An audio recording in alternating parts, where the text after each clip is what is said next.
icon Nativity. This is a really fun icon to preach on, to explain.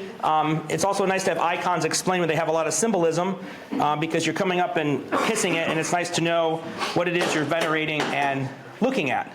So one of the first things you can do with an icon like this is you can actually take the icon, and it's very busy, right? It's a very busy icon. There's a lot going on. You can divide it into sort of like 3 by 3 quadrants, right? So if you just draw like three squares here, 3 squares, 3 squares, so it's like 9 squares in total.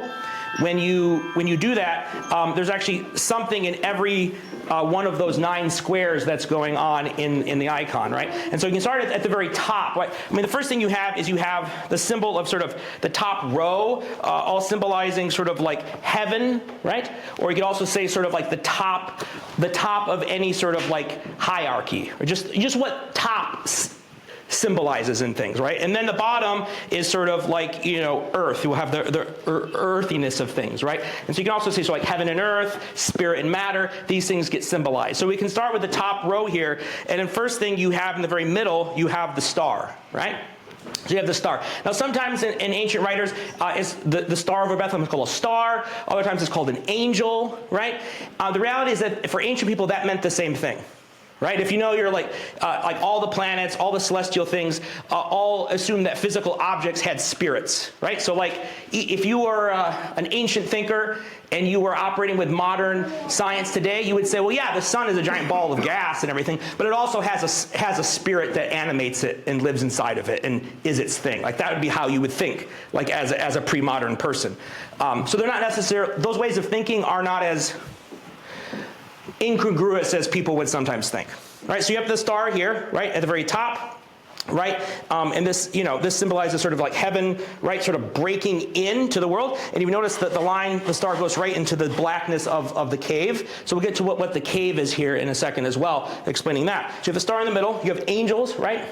These are the angels singing to the shepherds right over here. So you have the angels. Again, this is like what is being emphasized throughout all of this is the universality of the nativity of Christ, that all things, all levels, every layer of the hierarchy is all united and brought into unity into one place, right? So you have heaven and earth are united. You have the angels. Over here you have the magi, right? Which represent a few things. One, they represent foreigners, so they represent the other, the non-Jew, the outsider, right?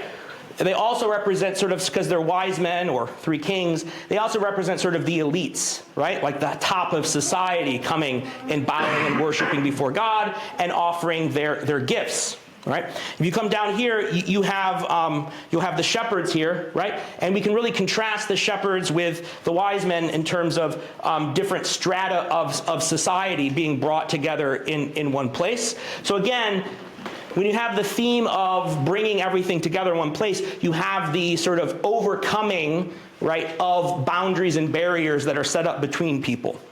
And that those barriers and boundaries overcome. The most obvious barrier and boundary that this icon is speaking of is the barrier between God and man, right? That's being closed. But really it's about every barrier towards communion and love being overcome and closed, right? And so that's what the icon is representing. If you look down here, you have the midwives washing Christ.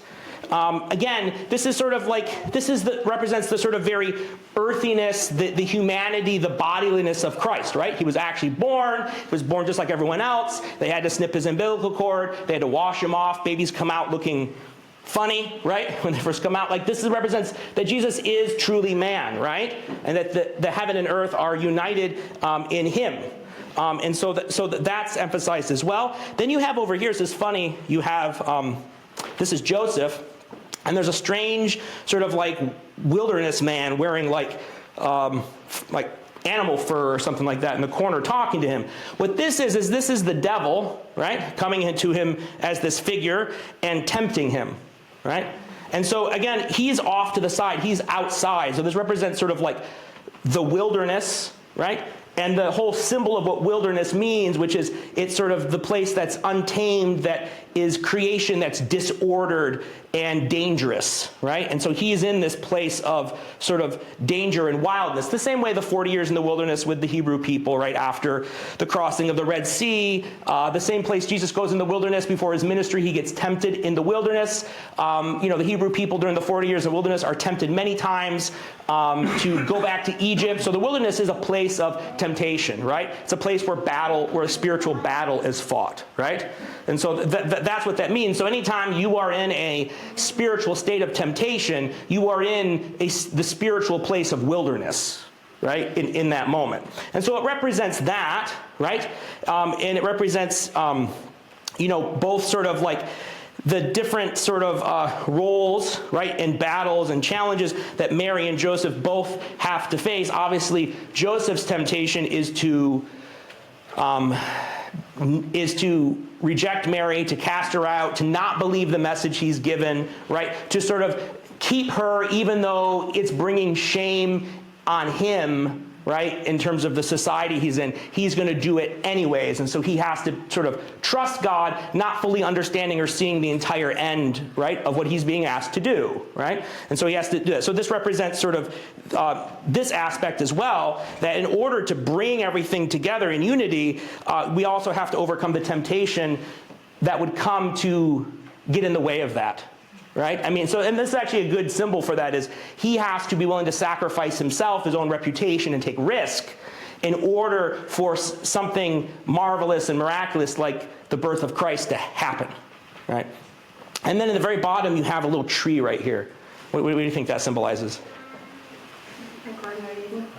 It could. But really, it's the cross as a tree. Right? So you have this idea of like tree. So like his whole death is foreshadowed in the icon as well. And that's the idea that your beginning and your end, right? Like that your beginning and your end sort of reveal themselves. Like for example, like when we want to figure out if we're lost, we want to figure out what to do with our life, we often will go back. Like for example, if you lose something, you go back and retrace your steps, right? When you want to figure out where you want to go, you go backwards.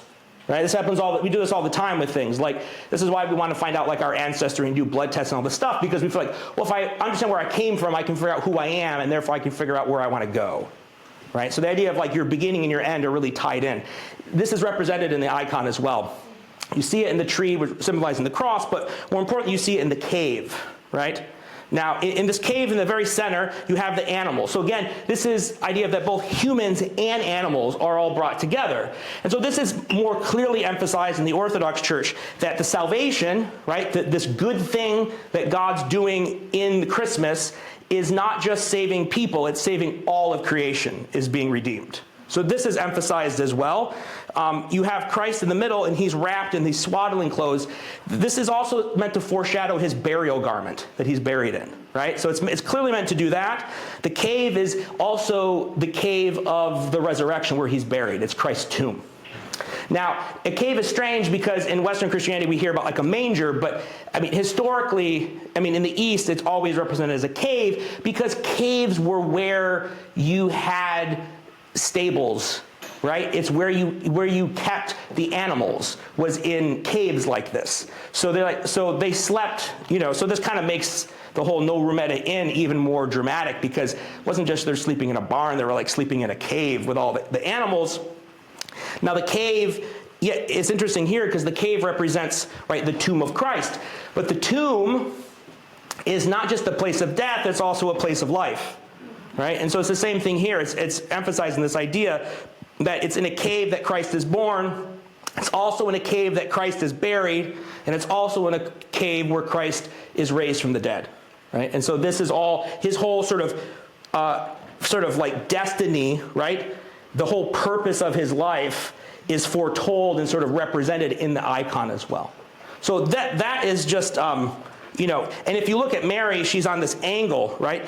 And so she's the bridge between heaven and earth, right? And so she's meant to be on an angle like that. And because her body itself becomes this bridge, right? Becomes this sort of conduit and means for bringing about all this. And so she's very much, put in the center of this. Okay. That's the nativity icon. So now you know what you're venerating. So think about all that in 1 second as you kiss it, right? No. Lord have mercy.